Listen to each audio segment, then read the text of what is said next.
है आपका TNP news में और मैं हूं आपके साथ मिशा सिंह। आज एक मुलाकात में हम आपको एक ऐसी शख्सियत से मिलाने जा रहे हैं जो किसी परिचय के मोहताज नहीं है। हमारे साथ है रिटायर्ड मेजर मोहम्मद अली शाह। बता दें कि मेजर मोहम्मद अली शाह अंतर्राष्ट्रीय टेड स्पीकर हैं, जिन्होंने न केवल भारत में बल्कि दुनिया में सबसे अधिक टेड वार्ताएं की है। हाल ही में मोहम्मद अली शाह को कैम्ब्रिज यूनिवर्सिटी और लंदन यूनिवर्सिटी ने संयुक्त रूप से आयोजित प्रेस्टिजियस सेडिंगस्टन ग्लोबल समिट में बोलने के लिए आमंत्रित किया था। साथ ही 5 सितंबर 2020 को उनके मुख्य भाषण की सभी ने बहुत सराहना की थी। उन्होंने द जोश वार्ता और एक MS टॉक और कई अन्य प्रतिष्ठित कार्यक्रमों में भी हिस्सा लिया है। सर, स्वागत है। शुक्रिया मिशा, मेरे को यहाँ पे दावत देने के लिए। एंड मेरा आई feel very lucky and privileged कि आपके साथ बैठा हूँ और आपके मैंने वीडियो देखे हैं यूट्यूब पे भी। धन्यवाद सर। सर, मेरा पहला सवाल आपसे ये है कि जैसा कि आप जानते हैं इस वक्त पूरी दुनिया की नजरें रूस और यूक्रेन युद्ध पर है, तो मेरा पहला सवाल इसी से जुड़ा है। जो यूक्रेन और रूस के बीच भयावह स्थिति बनी हुई है, क्या ये युद्ध और विकराल रूप ले सकता है? क्या लगता है आपको? देखिए, युद्ध कभी भी कोई हल नहीं होता कहीं पे भी, और इसकी कीमत बहुत ज्यादा चुकानी पड़ती है बाद में। युद्ध में क्या होता है कि एक माँ वेट करती है अपने बेटे का, भाई वेट करता है अपने भाई का, बाप वेट करता है अपने बेटे का, भाई बहुत ही बुरा हाल है। अंत में आखिरी में जो नेता लोग हैं वो हाथ मिलाएंगे और तहस नहस तबाही ऐसी मचती है कि पूछो मत। अब इसका अगर बैकग्राउंड लिया जाए, मैं अब बैकग्राउंड पे आप लोगों ने काफी कवर किया है, हर कोई कवर करा है। अब मेरे ख्याल से हिस्ट्री से आप सब जितने भी लोग देख रहे हैं हमें, आप सब वाकिफ होंगे कि भाई क्या हुआ 91 में, क्या हुआ 2008 में, 2014 में, अभी ठीक है। अब बात करते हैं कि अब जो हालात प्रेजेंट हैं और आगे फ्यूचर में क्या होने वाला है। देखिए, कई लोग इसमें बात करते हैं कि विश्व युद्ध की तरफ ये बढ़ेगा क्या नहीं बढ़ेगा। मेरा ऐसा मानना है कि ये विश्व युद्ध की तरफ नहीं बढ़ेगा। इसकी वजह क्या है? इसकी वजह यह है कि देखिए, नेटो फोर्स जो है, NATO north Atlantic treaty organization, जिसमें 30 राष्ट्र आते हैं, और अगर वो जमीन पे उतरते तो अगर 30 राष्ट्र जमीन पे लड़ रहे हैं तब हाँ मैं मान सकता हूं। यूक्रेन नेटो का हिस्सा नहीं बना, तो ये किसी तरह की रणनीति है। और रणनीति तो खैर जी हाँ है, एक तरीके से मैं बोलूंगा ये यूक्रेन और रूस का युद्ध नहीं है।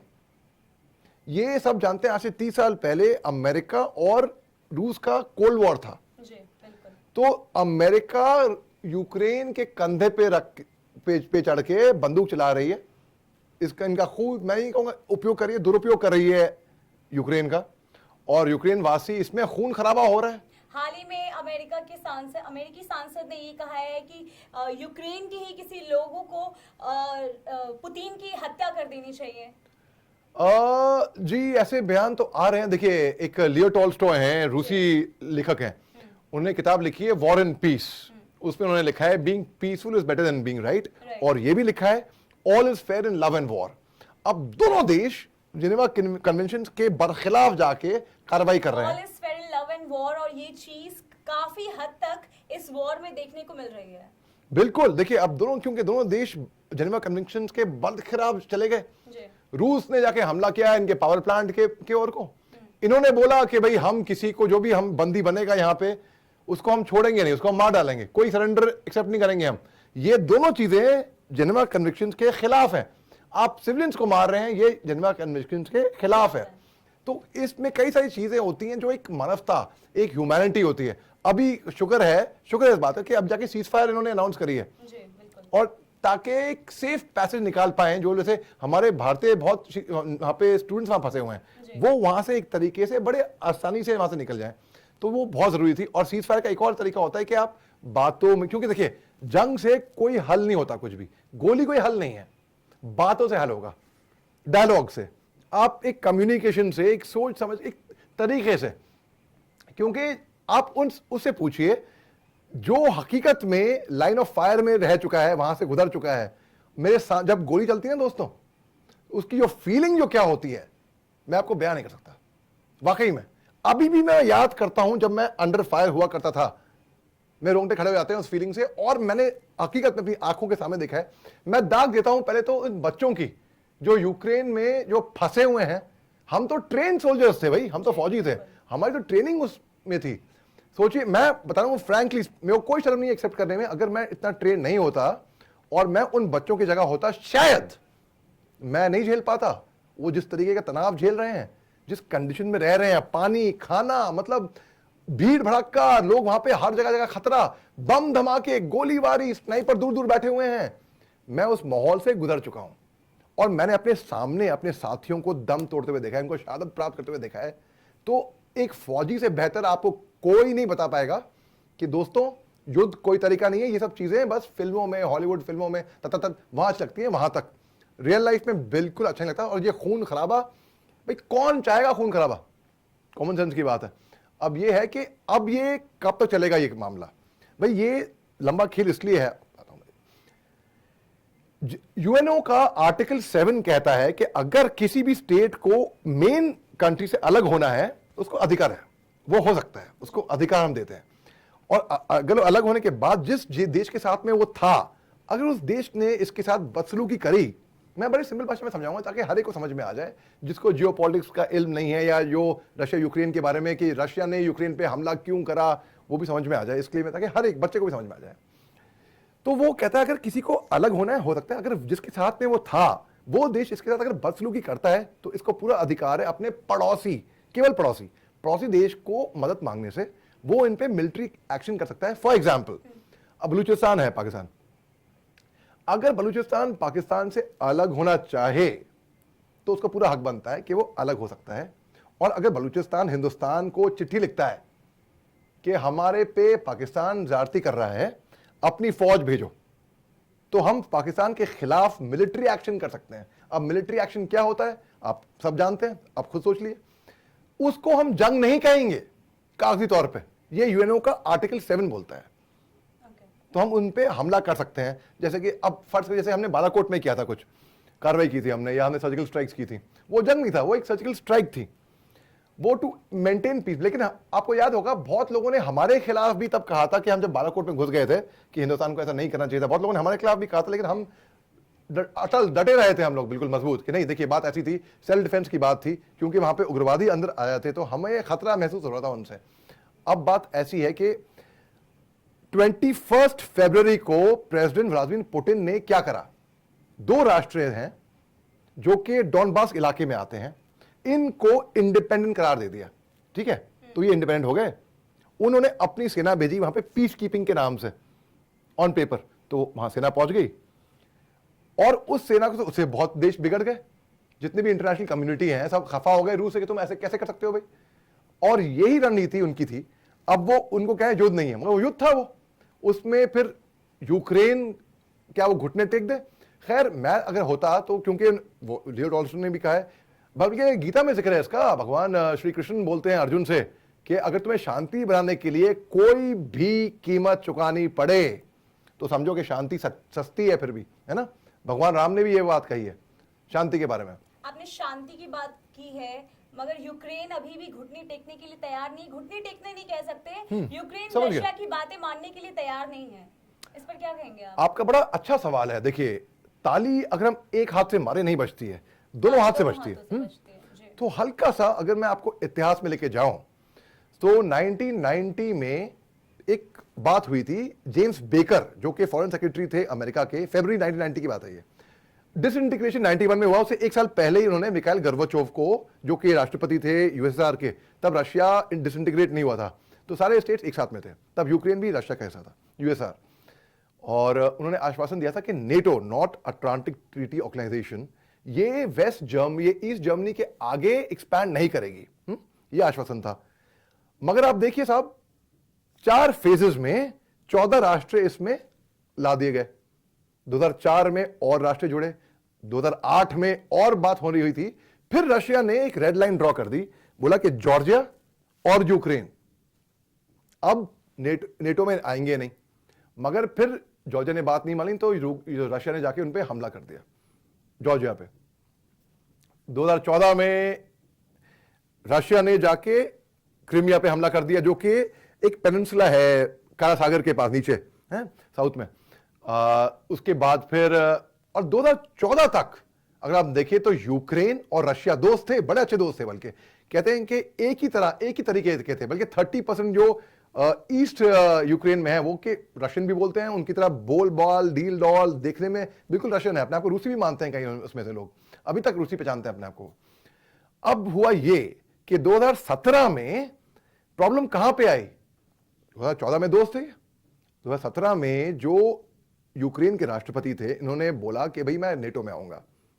भाई यूक्रेन को भी ये बात समझनी होती कि अगर उनके पड़ोसी मुल्क को पसंद नहीं आ रही उनकी दोस्ती उनके दुश्मन से, अच्छा ये बताइए साहब, आप बताइए मिश्रा जी, क्या आप अपने पड़ोसी के दुश्मन से जाके आउट ऑफ द वे जाके उनसे दोस्ती करेंगी? आपके पड़ोसी को पसंद भी नहीं आ रही है ये बात, एक अंडरस्टैंडिंग की बात होती है, नहीं करेंगे ना। लेकिन वो माने नहीं, उन्हें बहुत समझाया, वो माने नहीं। फिर आपके पड़ोसी का दुश्मन आपके पड़ोसी के घर आता है, आपको मालूम है कि उसके इरादे नापाक हैं हमारे घर की ओर, फिर वो किराए पे रखता है आपके पड़ोसी के यहां, फिर एक कमरा लेता है जो इसी खिड़की बिल्कुल आपकी घर के मेन रूम से खुलती हो, तो वो देख भी पाएगा। आपको खतरा महसूस होगा उस बात से? चल क्या रहा है, तो खतरा होगा महसूस इससे। भाई किसी और को दे दो किराए पे, दुश्मन को क्यों ला रहे हो? तो पॉइंट वहां पे भी है। अगर देखी जाए तो इनकी भी बात गलत नहीं थी उस टाइम तक, मगर बात तब तक गलत नहीं थी। मैं 21 फरवरी की बात भी नहीं कर रहा, मैं 24 फरवरी की बात कर रहा हूं, जब तक रूस ने यूक्रेन पे हमला नहीं किया था। आप किसी को बोलते रहें, घुराते रहें, ठीक है, लेकिन जब तक आपने किसी का कत्ल कर दिया तब आप गलत है भाई। सॉरी, आपको कोई हक नहीं बनता है। आपने मेरा किराया नहीं दिया अभी 2 साल, तो मैं बहुत बिगड़ा हुआ, गुस्से में आके मैंने कत्ल कर दिया। अरे नहीं, इसे मेरा किराया नहीं दिया 2 साल, बात गलत है ना। तब भी कोई, मगर एक चीज और है इसमें, अगर हम किसी का कत्ल करते हैं तो कोर्ट के तहत हमको सजा होगी, लेकिन अगर हम सेल्फ डिफेंस में अपने आप को बचाने के लिए किसी का कत्ल कर दिया तो कोर्ट भी उसमें थोड़ी बहुत बड़ी करता है, थोड़ी बहुत वो गुंजाइश देता है उसमें। जब उन्होंने हमला किया तो कई लोग थे जो रूस के साथ में थे, बहुत लोगों की सिंपैथी थी रूस के साथ कि नहीं यार रूस की बात का पॉइंट है। लेकिन जैसे ही हमला किया लोगों ने कहा नहीं, ये क्या कर रहा है, कोई हमला नहीं, कोई हक नहीं बनता। अब उस टाइम पे फिर अगर आप किसी के साथ जोर जबरदस्ती करो, आपने गौर किया है, दूसरा आदमी और अकड़ जाता है, फिर वो भी गलत नहीं है, वो भी सही नहीं है, वो भी गलत है। तो ताली दोनों हाथ से बचती है। गलतियां रूस की तो खैर इसमें है कि हमला कर दिया, गलती इनकी भी है। देखिए क्रिमिया छोटी सी जगह है, उनकी तैयारी भी नहीं थी, और उन्होंने उनके राष्ट्रपति व्लादिमीर ज़ेलेंस्की जो कि एक्टर थे, पहले बड़े अच्छे कलाकार थे, कॉमेडियन थे, लोग उनको चाहते भी थे, सराहा करते थे इनको, और इन्होंने एक वीडियो निकाला था कि 16 फरवरी को इन पे रशिया हमला कर देगा फेसबुक पे। भाई अगर उनको इतने अच्छी तरीके से मालूम था, उनकी तैयारी क्या थी, मिलिट्री तरीके से, सिविलियन तरीके से, एडमिनिस्ट्रेटिवली, उन्हें पहले से पता था कि ये होने वाला है, मगर इसके पहले भी उनकी कुछ भी तैयारी नहीं थी। बिल्कुल बिल्कुल। बल्कि और तो और कुछ चंद देश ऐसे, जैसे कि कुछ यूनिवर्सिटी होगी, टॉप यूनिवर्सिटी की बात करूंगा मैं, Oxford, Stanford, Harvard, Cambridge, Wharton, यहां पे ऑनलाइन क्लासेस चल रही हैं कोरोना काल की वजह से। दूर से आप कहीं से भी आप ऑपरेट कर सकते हैं। भाई यूक्रेन एक वाहिद देश ऐसा है जहां पे ऑनलाइन क्लासेस अलाउड नहीं थे, ऑफलाइन क्लास, ऑफलाइन ही आपको आना पड़ता था फिजिकली। तो हमारे जितने बच्चे हैं, जितने छात्र हैं वहां पे, वो उनको मालूम था तनाव बढ़ है, पेरेंट्स को मालूम था तनाव बढ़ है। बल्कि ये भी अमेरिका ने कहा था कि जब ये ओलंपिक चाइना में, चीन में ओलंपिक गेम्स हो रहे थे, ये 20 फरवरी को खत्म हो रहे हैं, तब जाके जब चाइना ने बोला भाई ओलंपिक्स खत्म हुए तो तब हमला करेंगे। देखिए चीन और रूस में दोस्ती है, सब जानते हैं ये बात। हालांकि वो अलग बात है कि चीन ने भी यूएन में हमारी तरह वोट नहीं किया, इसके बारे में बताऊंगा क्यों नहीं किया, वो भी एक रणनीति है। हिंदुस्तान ने वोट नहीं किया क्योंकि हिंदुस्तान रूस का भी दोस्त है और यूक्रेन का भी दोस्त है।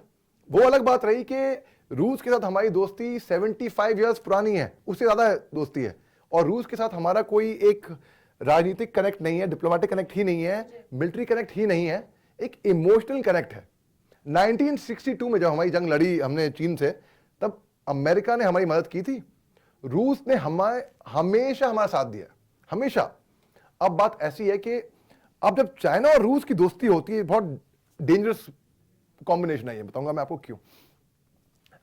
सर लगातार इस बीच परमाणु हमले के कयास लगाए जा रहे हैं, इसके ऊपर क्या कहेंगे आप? क्या लगता है ऐसा कुछ हो सकता है आने वाले वक्त में? देखिए दो बातें हैं। एक तो 2-1 दिन पहले प्रेसिडेंट व्लादिमीर पुतिन ने धमकी दी थी अमेरिका को कि वो परमाणु हथियार का उपयोग कर सकता है। और देखिए व्लादिमीर पुतिन का अगर बैकग्राउंड निकालें तो ये लेफ्टिनेंट कर्नल थे आर्मी में, फिर ये जासूस बने, स्पाई, उनके साथ काम करा। इनकी वाइफ ने कहा कि भाई हमें खुद नहीं पता था कि ये इनके दिमाग में चलता क्या है। आपकी वाइफ, आपकी लाइफ पार्टनर, आप सबसे क्लोज, आपके सोलमेट को मालूम नहीं होगा आपके दिमाग में चल क्या रहा है, तो और किसी और के को मालूम क्या पड़ेगा। उन्होंने कहा इनको, रूस को इनकी जरूरत है, मैं इसलिए इनको छोड़ देती हूँ वहां पे। तो व्लादिमीर पुतिन फोकस्ड आदमी है, उनको मालूम है कि वो कर क्या रहे हैं, ऐसा नहीं है इनको नहीं मालूम है। ये तो भाई वो बात हो गई कि भाई मैं तो तबाह होऊंगा, मैं तो डूबूंगा, मैं तो मरूंगा, साथ में तुमको भी लेके डूबूंगा, साथ में तुमको भी लेके मरूंगा, मैं अकेले नहीं मरूंगा। ये वो भी जानते थे कि भाई जंग एक बार शुरू हो गई तो ये तबाही का ही रास्ता है, कोई इसमें विनर नहीं होता। एक जंग में कोई जीतता नहीं है, सभी हारते हैं। और and it's not about who is right, it is about who is left over, मतलब जो बच जाता है, जो सर्वाइव कर जाता है। मतलब अब उनको भी मालूम था। और व्लादिमीर ज़ेलेंस्की जो कि 2019 मार्च में पावर में आए थे, इलेक्शन जीत के, अपनी घुटनों के बल चल के, मैं मानता हूं, इतना मैं कदर करता हूं। उन्होंने एक निर्णय ऐसा लिया जिसके मैं बहुत खिलाफ हूं। उन्होंने कहा देखिए हम जो हथियार की ट्रेनिंग करते हैं, मैं एकेडमी में था, हम इतनी बहुत मजबूत ट्रेनिंग होती है हमारी, पहली बात तो हथियार संभालने की। जब मैं जम्मू कश्मीर के बॉर्डर इलाके में था, मैं 30 मीटर के फासले पे था, यहां पे हमारी पोस्ट, यहां पे पाकिस्तान की पोस्ट, यहां पे हमारा झंडा और वहां पे उनका झंडा। आप पत्थर भी मारेंगे साहब तो वहां लगेगा जाके, इतने करीब थे हम, ठीक है। अब मेरी जो AK-47 थी, ये नियम था, मैं ही नहीं, जितने भी हम सब फौजी थे, हम जब खाते थे हमारे बदन से चिपकी जाती थी स्लिंग में, हम नहाते थे तो एक हाथ में पकड़ा हुआ है हथियार और हम नहा रहे हैं, हम रात को सोते भी थे तो हमारे बदन से चिपका हुआ हथियार। मतलब आप, मैं मजाक नहीं कर रहा हूं, 2 साल वो हथियार हमारे बदन से निकला भी नहीं। जैसे अंगूठी होती है या कुछ होता है ना, हमारे बदन से वो हथियार चिपका ही रहा, तो एक तरीके से हमारे शरीर का अंग बन गया, जैसे हमारे हाथ पैर, it became a part of our body, एक ऑर्गन बन गया वो।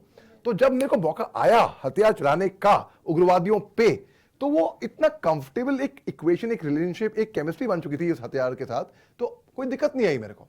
अब वही हथियार आप फर्ज करिए, और उसके बावजूद भी बड़े से बड़ा वेपन हैंडलर से गलती हो जाती है, एक्सीडेंटल फायर हो जाते हैं, यानी कि आपने यूं उठाई हथियार, आपके बाजू में जो है उसको गोली लग जाएगी गलती से।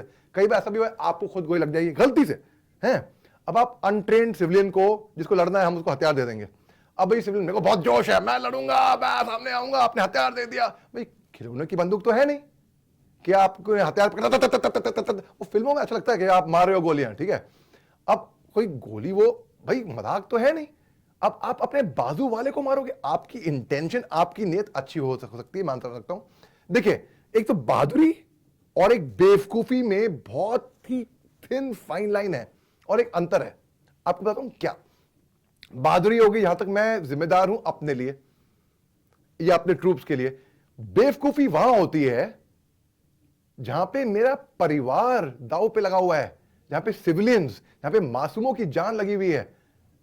तो इसमें कोई बहादुरी की बात नहीं है जंग लड़ना कि हमने इतने मार दिए, उतने मार दिए। आप ये बोलिए आपने कितने बच्चों को बेघर कर दिया, आपने कितनी माओं से उनके बच्चे छीन लिए, आपने कितने छोटे बच्चों से उनके बाप छीन लिए, आपने कितनी बहनों से उनके भाई छीन लिए, आपने कितने भाइयों से उनके भाई छीन लिए। ये बोलिए आप, ये मत बोलिए हमने इतने रूसी मार दिए, हमने एक मेजर जनरल के, रूस के मेजर जनरल को मार गिराया। रूस बोलते हैं हमने इनके ब्रिगेडियर को मार गिराया, हमने इनके 3 लड़ाकू जहाज गिरा दिए। ना ना ना ना ना ना, वो दरअसल गलत बात है। ये कोई तालिबान की बात नहीं है, कोई इसमें हीरो नहीं बन रहा, सब विलन है। कोई एक विलन नहीं है, कोई हीरो नहीं है, सब विलन है जो जंग लड़ता है और लड़ाता है। और जंग अब आप ये बताइए, कोई तुक बनता है यहां पे यूक्रेन एडी चोटी का जोर लगा के लड़ रही है इनसे, हैं, और वहां पे अमेरिका, नाटो उनको हथियार, इनको डिफेंसिव वेपन, यानी कि बुलेट प्रूफ वेस्ट, जर्मनी उनको बुलेट प्रूफ हेलमेट्स और हथियार लगे सप्लाई कर रहे हैं। तो ये तो वो हुआ कि आग के अंदर घी, जले आग के अंदर आप और तेल डाल रहे हो कि आग। तो दूसरे तरीके से भी तो देखा जा सकता है, ये मदद भी तो कर रहे हैं इस तरीके से। देखिए मदद, मैं आपको बताता हूं, आप 2 तरीके से देख सकते हैं। या तो आप कह सकते हैं कि ये प्रोवोक किया जा रहा है, या फिर आप उस यूक्रेन की मदद कर रहे हैं। नहीं, आपकी बात तो बिल्कुल, ये 2 चीजें अलग कैसे? बिल्कुल आपकी बात मैं बिल्कुल समझ रहा हूं मैं, हैं।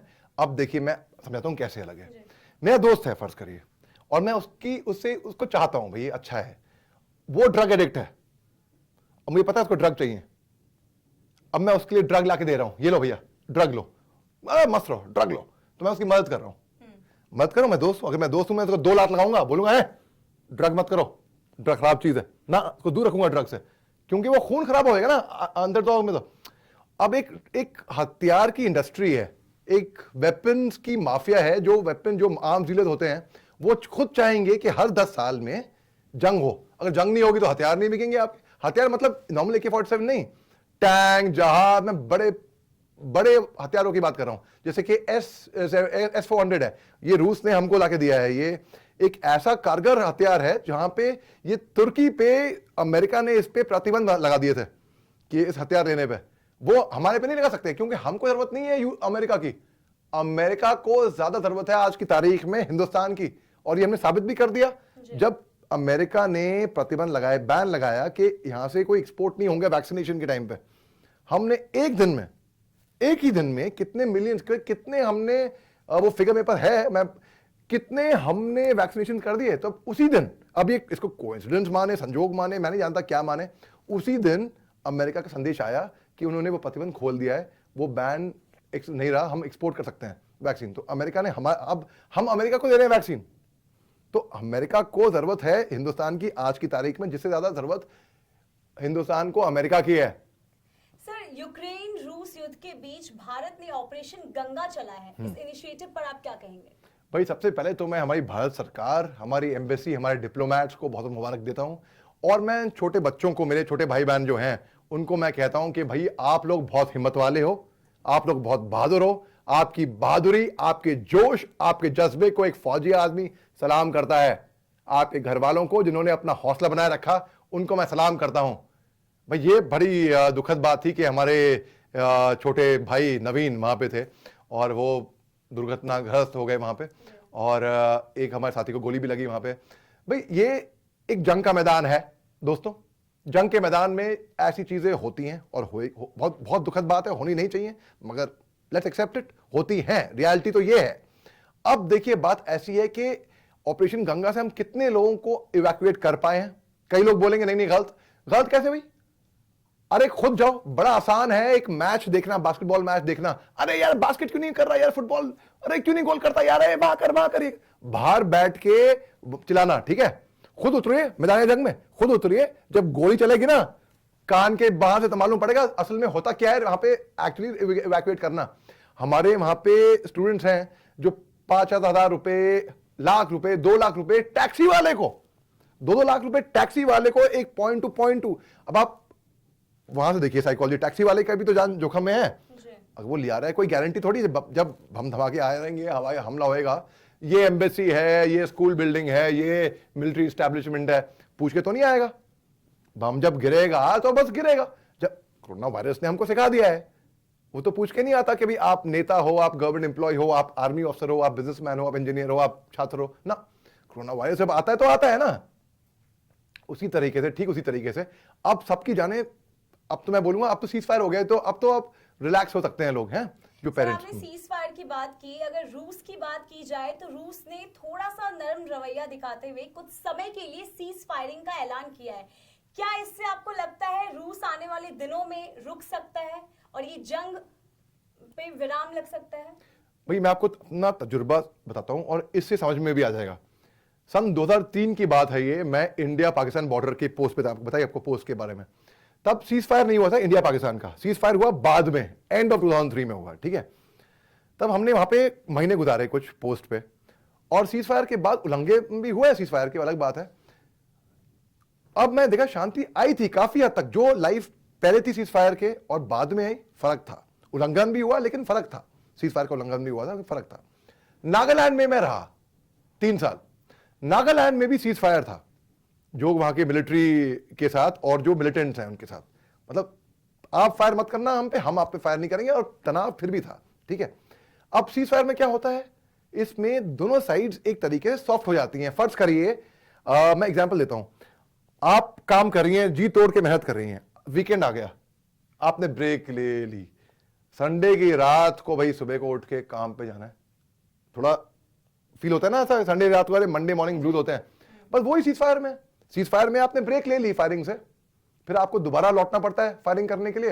अब कोई भी ये नहीं पसंद करेगा कि मंडे को उठ के काम पे जाए, कोई भी ये पसंद नहीं करेगा। अगर शांति देख ली ना आपने, शांति देख ली, वापस खून खराबे में लौटे कोई, तो जी हां, ये सही मौका होगा कि रूस के साथ बातचीत में उनको उलझाएं, उनसे बातचीत करें, क्योंकि बातचीत से ही बात आगे बढ़ेगी दोस्तों। ये भी मान गए, ये मुस्कुरा रहे हैं, ये समझ गए बात हमारी, है ना भाई, मानते हो ना? जिस तरीके से रूस यूक्रेन पर लगातार कहर बरपा रहा है, इससे क्या लगता है, यूक्रेन डर के आत्मसमर्पण करेगा या पहले की तरह डटा रहेगा?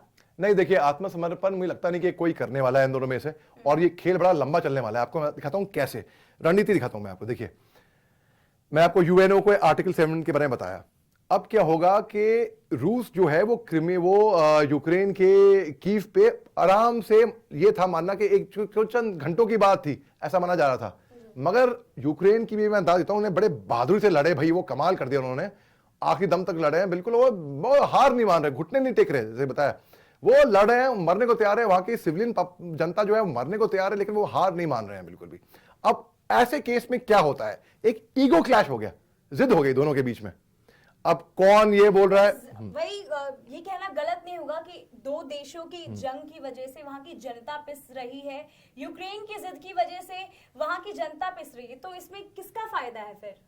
अब फायदा तो इनका, नुकसान तो इनका है ही है? रूस का और यूक्रेन का। फायदा किसका है? फायदा है अमेरिका का। फायदा किसका है? फायदा है चीन का। और मैं बताता हूं कैसे। अब देखिए, अमेरिका प्रतिबंध लगा रहा है रूस पे, उनको प्रेशर डालने की कोशिश कर रहा है। रूस टस से मस नहीं हो रहा, उनको कोई फर्क पड़ नहीं रहा। इसकी दो वजह है खास। पहली वजह है कि रूस ने अपने आप को, प्रेसिडेंट व्लादिमीर पुतिन जो तकरीबन 20 साल वहां पे रहे हैं राष्ट्रपति, उन्होंने रूस को ऐसा मजबूत किया है, जैसे अल्लामा इकबाल ने कहा था ना एक बार, खुद ही को कर बुलंद इतना कि हर तकदीर से पहले खुदा बंदे से खुद पूछे, बता तेरी रजा क्या है। तो उन्होंने ऐसा मजबूत किया रूस को, उनको जरूरत नहीं है, वो आत्मनिर्भर है बिल्कुल भी। पहली बात तो उनको फर्क नहीं पड़ेगा ज्यादातर प्रतिबंधियों से। दूसरी बात यह है कि अगर इन पे प्रतिबंधियां और लग रही हैं, तो ये अपनी जो व्यापार है ये चीन के रास्ते से शुरू करेगा, तो इकोनॉमिकली फायदा चीन को होगा, और चीन और अमेरिका की नहीं बनती है। और तीसरी बात है कि जब तेल के प्राइसेस, देखिए जंग की वजह से तेल के प्राइस बढ़े ना, पेट्रोल बढ़ा था आज, गैस, हाँ देखिए दाम बढ़ गए, और रूस जो है दुनिया का 3rd हाईएस्ट सप्लायर है, मैन्युफैक्चरर तेल का, गैस का। तो इससे फायदा किसको हो रहा है? आप देखिए ना आप साहब, हिंदुस्तान को, श्रीलंका को, जर्मनी को, फ्रांस को। इससे सबसे बड़ा फायदा हो रहा है जो कि तेल बेचते हैं उनको। रूस को फायदा हो रहा है, नहीं हो रहा है इसमें? तो उस तरीके से जो जहां पे वो गवा रहा है वहां से वो कमाएगा भी। तो इसमें और फायदा होगा अमेरिका को, क्योंकि अमेरिका जो है अपने कंधों के, यूक्रेन के कंधों के जरिए बंदूक चला रहा है, और उनके आर्म्स की जो बिजनेस है, देखिए इजराइल, अमेरिका, ये रशिया, ये सब आर्म्स डीलर्स हैं। वो अगर बिना युद्ध के तो इनका काम नहीं चलेगा ना। जैसे कि एक मैकेनिक हो गया, फर्ज करिए मैकेनिक चाहेगा भाई गाड़ी हमेशा ठुके, खराब हो, वो आए। आपको अगर धंधा करना है, आपको कस्टमर जो चाहिए, तो उस तरीके से ये बहुत ही गंदी राजनीति हो रही है, और ये बहुत खराब लगता है मेरे को एज अ फौजी आदमी देख के। किसी भी फौजी आदमी से आप पूछ लीजिए, वो आपको बोलेगा कि नहीं बहुत खराब चीज हो रही है, वो कभी नहीं। भाई आपको मैं एक चुटकुला सा है भाई, एक मेज के नीचे एक बच्चा छुपा हुआ है, ठीक है, डर के मारे। उसकी माँ उसको बोल रही है, बेटा फौज आई है तुमको लेने के लिए, तुम्हें भर्ती करने के लिए, तुम्हारी बहादुरी देख के फेसबुक पे। तो कई वो कीपैड वॉरियर होते हैं जो फेसबुक पे, ट्विटर पे वॉर चलाते हैं, ये लोग वो हैं जिनको मालूम ही नहीं वॉर होती क्या है। किसी फौजी आदमी से पूछ के देखिए आप, जिसने एक्शन देखा हो, जो जंग के मैदान में उतरा हो, जिसने गोलियां देखी हो, जिसने गोलियां चलाई हो, वो आपको बताएगा कि भाई वॉर कितनी खराब चीज है। एक वॉर हीरो उतर के आते हैं एयरपोर्ट पे, और दुनिया पूरी मीडिया उनको खींच रही होती है फोटो कि भाई बड़ा इन्होंने पुरस्कार भी जीता है बहादुरी का, ये वो। उनसे पूछती है, सर अभी आपने दुश्मन को डाउन कर दिया है, आपको कैसा लग रहा है?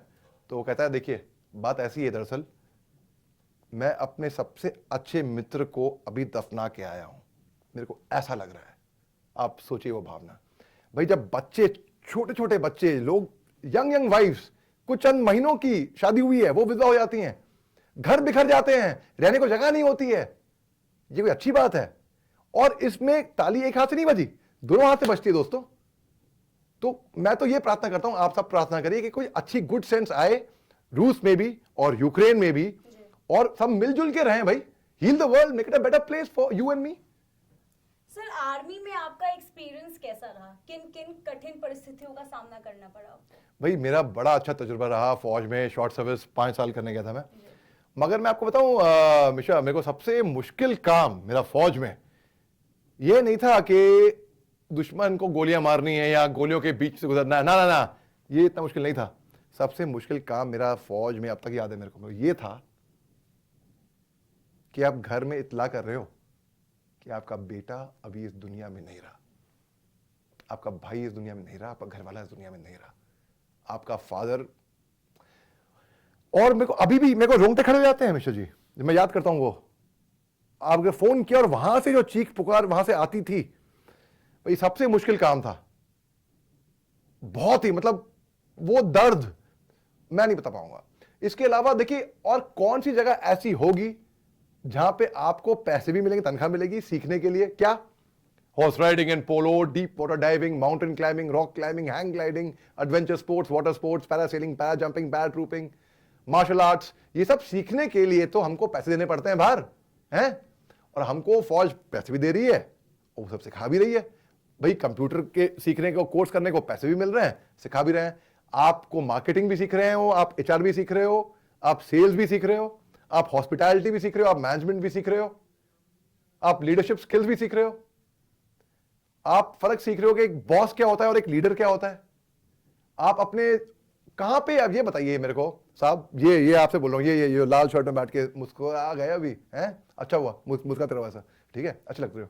और आप भी मैडम बालों यूं कर रही हैं वैसे, ठीक है। सुनिए मैं आप दोनों से कह रहा हूं, मैं सबसे कह रहा हूं, आप सब जितने भी लोग सुन रहे हैं, देखिए बात ऐसी है कि एक ऐसी ऑर्गेनाइजेशन जहां पे 21 या 20 से 21 साल पे कितने, हाँ आपकी ये बोले भाई मैं भी 20 साल का हूं, है ये बोला ना आपने, ठीक है, आप लगभग उसके साल के हो, ठीक है। 20-21 साल की उम्र पे आप कम से कम 100 लोगों को आप लीड करोगे, उनको कमांड करोगे, जो आपके हुक्म पे, आपके इशारे पे, आपके ऑर्डर पे जिंदगी जिएंगे और कुर्बान होने को भी तैयार हो जाएंगे। कहां पे मिलेगा आपको ये? आप मेरे को बताइए कहां पे मिलेगा? आप पैसे कमा लीजिए बाहर जाके, आप इंडस्ट्री में, आप इंडस्ट्रियलिस्ट बन जाएं, आप सेलिब्रिटी बन जाएं, आप ये बन जाए वो बन जाए। भैया देखो एक फौजी आदमी की रुतबा, उसकी इज्जत वो उसी की होती है, कोई इसको अलग नहीं कर सकता उससे। तो फौज में मेरा तजुर्बा बड़ा अच्छा रहा। टीएनपी न्यूज, टीएनपी ग्रुप की business broadcast news private limited company के अंतर्गत एक हिंदी भाषी न्यूज चैनल है जो भारतवर्ष के ग्रामीण क्षेत्रों की खबरों को राष्ट्रीय खबरों में प्रमुखता से समायोजित करके संपूर्ण भारत में पहुंचने का प्रयत्न कर रहा है। बीबीएनपीएल का मूल उद्देश्य माननीय प्रधानमंत्री जी के आत्मनिर्भर एवं डिजिटल भारत के सपने को साकार करते हुए ग्रामीण क्षेत्र के युवाओं को जो आर्थिक दृष्टि से पिछड़े हुए हैं और आत्मनिर्भर बनने का स्वप्न देखते हैं, उसे सार्थक करते हुए पत्रकारिता का ज्ञान और कौशल प्रदान करना है। अपने लोकल के लिए वोकल बनना है। इस मैसेज को युवाओं तक पहुंचाएं, जिससे युवाओं का भविष्य उज्जवल हो सके और पत्रकारिता के क्षेत्र में अपना नाम और अपने गांव का नाम रोशन कर सकें। अधिक जानकारी के लिए नीचे दिए गए लिंक पर क्लिक करें या विजिट करें हमारी वेबसाइट www.tnpnews.in या www.graminreporter.com। टीएनपी न्यूज, ख्याल आपकी खबरों का। एक बार फिर से स्वागत है आपका ब्रेक के बाद। सर स्वागत है आपका हमारे इस शो में। सर मेरा सवाल आपसे ये, आपने अपने आर्मी एक्सपीरियंस के बारे में हमसे शेयर किया। अब आर्मी में काम करते करते आपका इंटरेस्ट एंटरटेनमेंट की तरफ कैसे गया? भाई मैं आपको ईमानदारी की बात बताता हूँ कि मैंने एक तो आर्मी में, फौज में कभी काम ही नहीं किया मैंने जी। वो मेरा पैशन था। तो अगर आप इतने पैशनेट हो अपने काम को लेके तो वो काम नहीं होता आपके लिए, वो एक वे ऑफ लाइफ होती है, राइट? अच्छा, अब आर्मी में रह के मैं एक्टिंग की तरफ मेरा झुकाव कैसे आया? बात दरअसल ऐसी है कि सन 2001 में मैं थिएटर बहुत करता था। मैंने फिल्म इंस्टीट्यूट और मास कम्युनिकेशन जामिया के साथ और Poona university, Symbiosis institute of mass communication और कई छोटी छोटी फिल्में मैंने बहुत करी है मैंने। और एक मैं आपने अपनी करियर की शुरुआत भी थिएटर से की है? जी जी जी जी मैं बेसिकली रंगमंच से ही आता हूँ मैं, और हार्ड कोर मैं थिएटर का ही आर्टिस्ट हूँ वैसे। तो मैंने ट्राई किया था राष्ट्रीय नाट्य विद्यालय के लिए, नेशनल स्कूल ऑफ ड्रामा के लिए सन 2001 में। तब पंकज त्रिपाठी और मैं, हम साथ में हमने ट्राई किया था। पंकज का दाखला हो गया था एनएसडी में, मेरा नहीं हुआ था। तो पंकज ने कोई बात नहीं भाई, अगली बार फिर आना, हम तुम्हारे सीनियर होंगे, हम सेकंड ईयर में होंगे, हम तुम्हारी खूब रैगिंग करेंगे। तो मैं दूसरी बार दिया। अब 2 मरतबा मैं नाकामयाब रहा एनएसडी के दाखिले के लिए। फिर मैंने ट्राई किया जामिया मिलिया इस्लामिया मास कम्युनिकेशन करने के लिए। बहुत लोगों ने कहा कि भाई तुम एक्टिंग में नहीं आ पाए तो डायरेक्शन का ट्राई कर लो। भाई जामिया में भी दाखला नहीं हुआ मेरा। तो बेसिकली अब करना तो कुछ था ही था।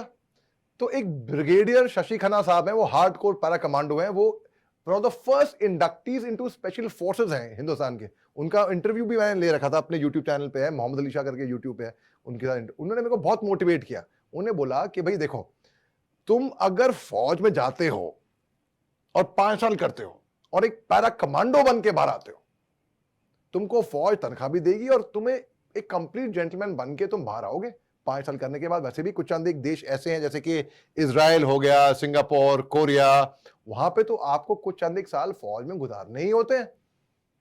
और हिंदुस्तान में हमारी कमी कहां पे है?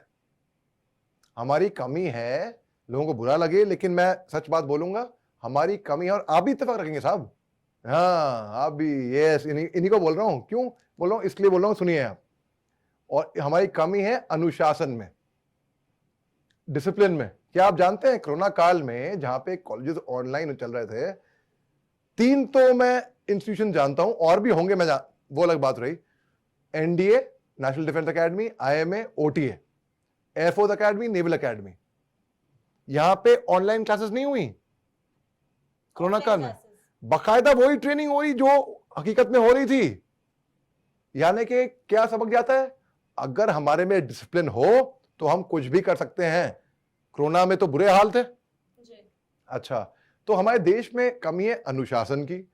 We all need a dose of discipline, एक अनुशासन का डोज चाहिए भैया।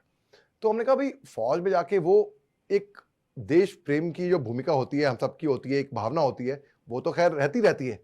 वो एक प्यास जो है देश सेवा करने का, हर कोई देश सेवा करता है, ठीक है। आप करिए देश सेवा अपने तरीके से, आप करें अपने तरीके से, और ये लोग हमें देख रहे हैं, आप कर रहे हैं, डॉक्टर कर रहा है, टीचर कर रहे हैं, साइंटिस्ट कर रहे हैं। मैं तो कह रहा हूं एक म्यूनिसिपैलिटी का आदमी, वो भी देश की सेवा कर रहा है, ठीक है। लेकिन एक होती है, एक जज्बा होता है ना, एक जुनून कि भाई फौज में ही जाना है, मेरे को फौज की वर्दी के अलावा कुछ नजर ही नहीं आ रहा भाई इस टाइम पे। तो वो जुनून तो था ही था, और कलाकार तो मैं खैर था ही था पहले से। तो इसलिए मैं फौज में गया 5 साल करने के लिए, क्लियर माइंड के साथ कि मैं 5 साल करूंगा और 5 साल करने के बाद मैं बाहर आ जाऊंगा वापस। तो बहुत एक टेम्पटेशन भी हुई कि मैं रुक जाऊं फौज में 5 साल करने के बाद, लेकिन मैं 5 साल करके बाहर आ गया। फिर मेरा दाखला हो गया IIM कैलकाटा में। मैंने कहा premier B school of the country, भाई IIM जैसी जगह में कौन नहीं पढ़ना चाहेगा। और एक एजुकेशन, एक शिक्षा, ये वो धन है कि कोई इसको आपसे चुरा नहीं सकता। जितना बांटोगे उतनी बढ़ेगी, है, जितना खर्च करोगे उतना और अमीर हो जाओगे इसमें। तो मैंने कहा IIM से पढ़ने का मौका मिल रहा है, पढ़ता हूं मैं। तो वहां जाके मैंने मैनेजमेंट पढ़ी, फिर मैं कॉर्पोरेट सेक्टर में आ गया। थिएटर अभी भी जारी था मेरा, और दिल्ली में हर एक थिएटर, बड़े बड़े थिएटर ग्रुप के साथ मैंने काम करा। पेरोज ट्रूपे, डॉक्टर सैयद आलम, लुशियन दुबे के साथ, अरविंद गौड़ के साथ, मतलब बड़े बड़े थिएटर ग्रुप, यात्रिक, हर एक के साथ मैंने बहुत थिएटर का मैं मंजा हुआ खिलाड़ी हूं। वैसे मैं, माफ कीजिए साहब, मेरे को लगता है कि क्योंकि थिएटर में हम एक चीज सीखते हैं, पहले तो आप रंगमंच पे झाड़ू मारिए, पोछा मारिए, फिर आप मजदूरी करिए, फिर जब तक आपने कोई कील नहीं ठोके, आपने जूते नहीं साफ करे लोगों के, अपने भी, आपने जब तक ग्रास रूट लेवल से आपने शुरुआत नहीं करी, तो आपने लाइनें याद करके क्या कर लिया? वो कोशिश तो हमेशा रहती थी। वो कविता सुनी है आपने हमेशा जी, हरिवंश बच्चन राय के नाम से मशहूर हो गई थी सोशल मीडिया पे।